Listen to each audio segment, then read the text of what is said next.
necessary to describe the pure joy that this website would bring me. No, I have the words for you, twin. You said it earlier. It was peak.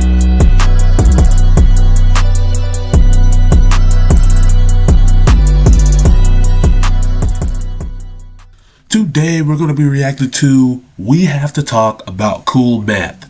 Now, it's been a while since I played this game, but we got to react to this video because I'm very interested. So if you haven't already, smash that like button, that subscribe button, and let's get into it.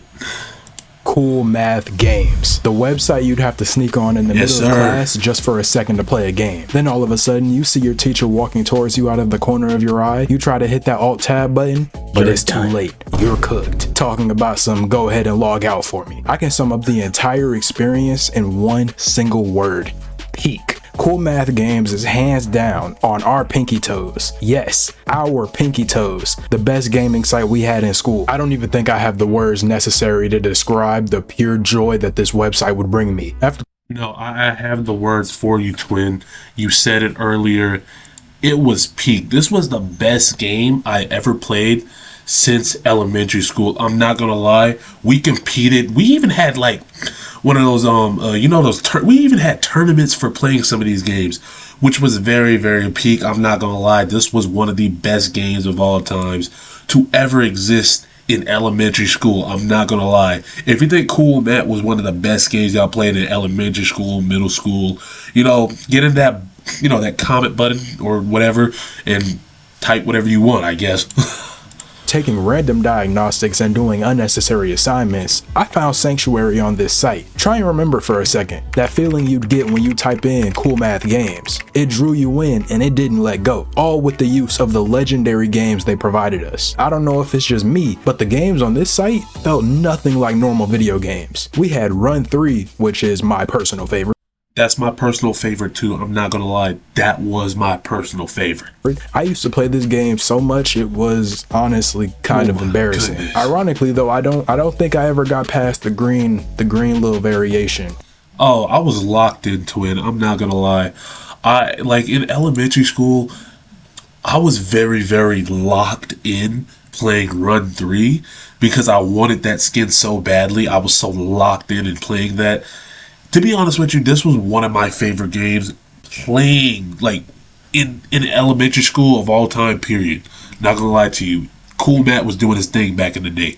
But we also had Papa's Pizzeria. But let me tell y'all, the wave of nostalgia I got hit with when I went back to these games was ridiculous. It was like I got smacked in the back of my head and it jogged a memory. Fireboy and Water Girl, the Fireboy and the Water Girl. Even outside of this website, you've probably played Fireboy and Water Girl. The discontinuation of Adobe Flash couldn't even stop this site. As much as I enjoyed reading back in elementary school, when I had the opportunity to get on Cool Math, best believe I got on. Cool Math Games was one of the things to break that autonomous feeling you'd get when going to school. It was more than just playing a game or two. It was a genuine escape from reality. I mean, think about it. Who in the world would want to have to do this? What's funny is I used to have entire class periods dedicated to completing lessons on those terrible programs. Imagine having to do this for hours. Hours! Then they want to act surprised when no one is trying to do this stuff. We can't be serious. And don't get me started on those unblocked sites that started popping up after school.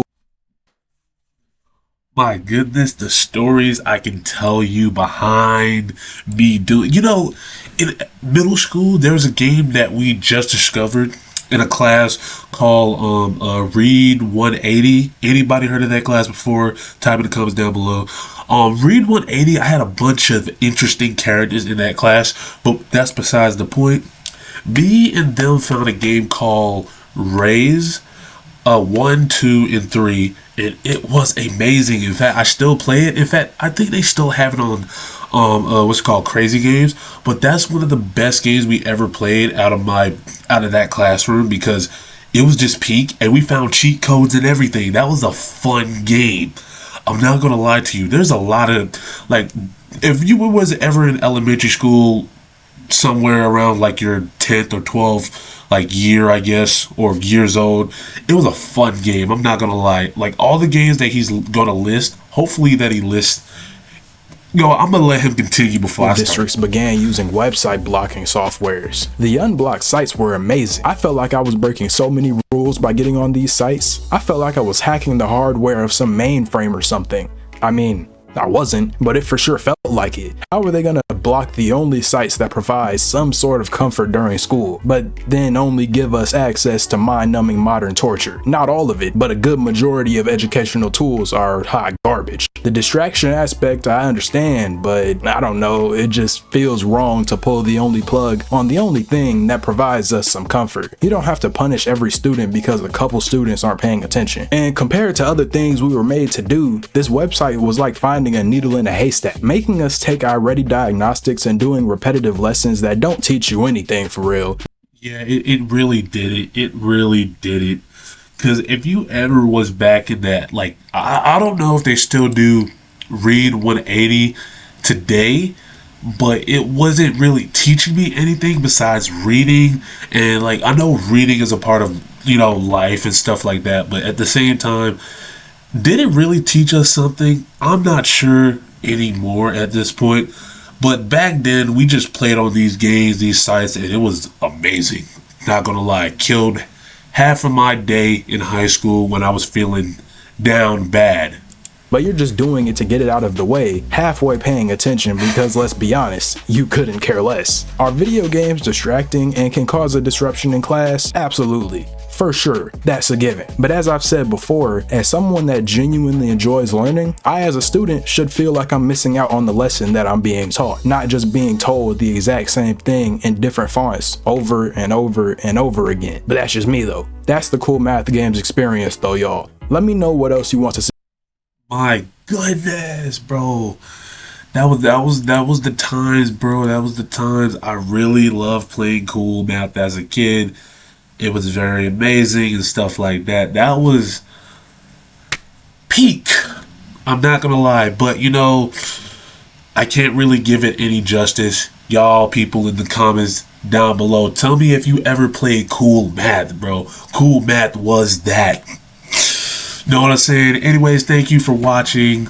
If you like Cool Math, you know, smash this button, call the subscribe button, and I see you in the next one.